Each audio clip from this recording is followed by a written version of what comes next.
I tested all of the best budget routers of 2026, and in this video, I'm gonna rank them in a tier list based on their value for money, overall performance, and more. Links to all of the products will be in the description below. ASUS RT 1800S. This unit is a decent entry-level Wi-Fi 6 option that gives you solid 5 GHz speeds and incredibly low latency for its price point. However, it really struggles with 2.4 GHz throughput and lacks DFS support, so it's going to get bogged down if you live in a crowded apartment building. It's a set-it-and-forget-it choice for small single-story homes, but because it feels a bit basic compared to newer tech, I'm putting it in the average tier. TP-Link Archer AX55. I am seriously impressed by how stable this Qualcomm-powered machine is, offering massive improvements in consistency over the older models. It's perfect for families who need to connect a ton of devices thanks to its OFDMA support, though keep in mind that the best security features are locked behind a subscription. Because it hits that sweet spot of performance and reliability without costing a fortune, I'm comfortably placing it in the great tier. TP-Link Archer AX-E75. If you want to jump into the 6 GHz band without spending $500, this tri-band router is a total game changer for future-proofing your home. It offers solid throughput and a USB 3.0 port for media sharing, but the lack of a multi-gig port is a bit of a letdown in 2026. Since it brings high-end features down to an affordable price for gamers and tech enthusiasts, I am ranking it in the great tier. ASUS RT BE58U. This is the absolute pinnacle of budget networking right now, because it actually brings Wi-Fi 7 speeds and a 2.5G port to a price point that everyone can afford. I love that it includes AI Protection Pro for free and supports MLO technology to keep your gaming and streaming completely lag-free. It's rare to see this much power in an economy model, so I have no choice but to crown this as God tier. Kuti WR3600E. This one is a really weird mix because it gives you that flashy Wi-Fi 7 label and multi-link overation for a super low price, but it feels like it's trying too hard to be premium on a budget. The 5 GHz speeds are actually decent for 4K streaming, but since it's only dual band and lacks a 6 GHz radio, you aren't getting the full future-proof experience you'd expect from the new standard.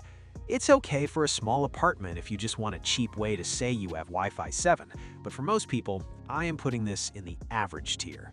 TP-Link Archer BE230. I am absolutely blown away by what this thing offers for the price, especially with those dual 2.5 gigabit ports that you usually only see on much more expensive gear. It handles Wi-Fi 7 features like 4096 QAM and MLO beautifully, making it a total beast for gamers or anyone with a high-speed fiber connection who doesn't want to spend $500.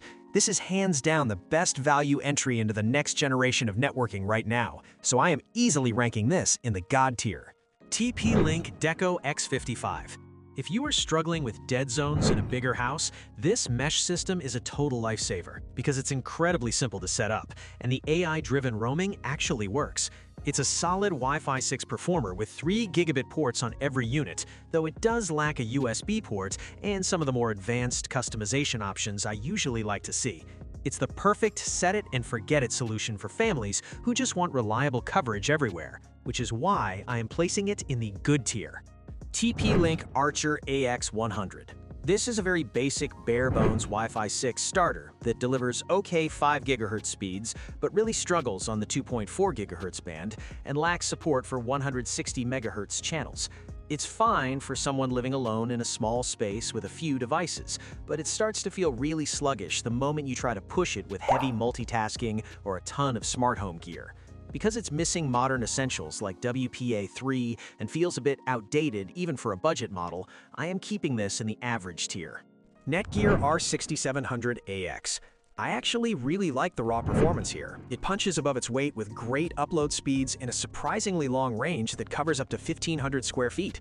However, it drives me crazy that NETGEAR hides so many basic security and parental control features behind a subscription paywall, which feels like a hidden tax.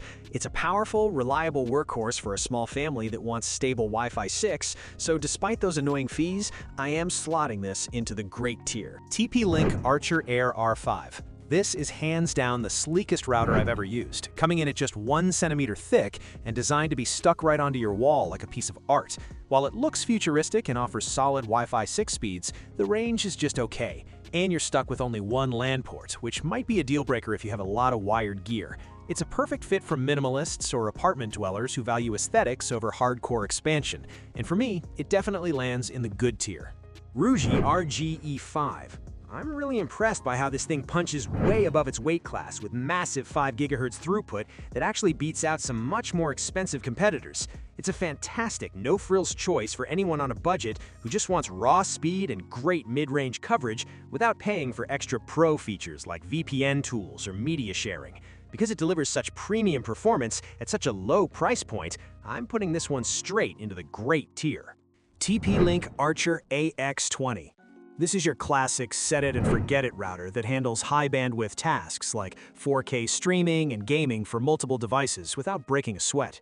I love the built-in VPN support and the solid long-range performance, even though the lack of DFS support means it might struggle a bit in crowded apartment buildings where wireless channels are packed. It's a reliable workhorse for the average family home, which is why I'm ranking it in the good tier. TP-Link Archer BE3600. I can't believe we're already seeing Wi-Fi 7 tech at this price, and with those dual 2.5 gigabit per second ports, it's absolutely ready for the next generation of internet speeds. While it skips the 6 GHz band to keep costs down, the 2.4 GHz performance is surprisingly strong, and the multi-link operation ensures your connection stays rock solid.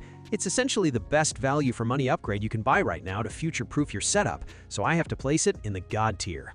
Reyee RGE6.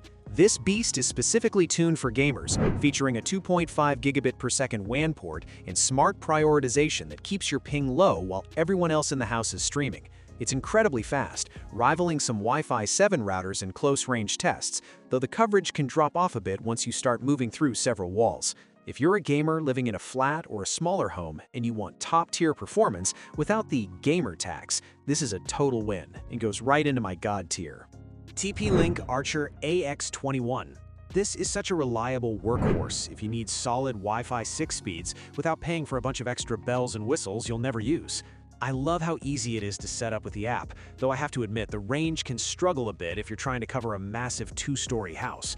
It is a perfect pick for someone in a standard apartment or medium home who just wants their streaming and gaming to work without a hitch, so I am putting this one firmly in the good tier. ASUS RT AX1800S, AX1800. This one really wins me over with its security features and that awesome AMesh support. But man, the lack of DFS support is a total letdown if you live in a crowded apartment building. While it handles 4K streaming just fine, I've noticed the speeds can get a bit inconsistent when the airwaves get congested, which is just frustrating. It's a decent enough entry-level choice for a single-story home, but honestly, there are better performers out there for the price, so I have to rank this in the average tier. Linksys Velop Micro 6. I am honestly obsessed with how tiny and caveman simple this mesh system is to get up and running. It's got a 2.5 gigabit per second WAN port, which is future-ready, but keep in mind the actual wireless performance can be a bit of a roller coaster depending on your home's layout. If you want a dead simple way to kill dead zones without a giant, ugly router sitting on your shelf, this is a fantastic set-it-and-forget-it option, and that's why I'm placing it in the good tier. Thanks for watching. I hope this video helped you pick the best budget routers for you. If you have any questions, drop a comment below. Links to all of these products mentioned in this video will be in the description.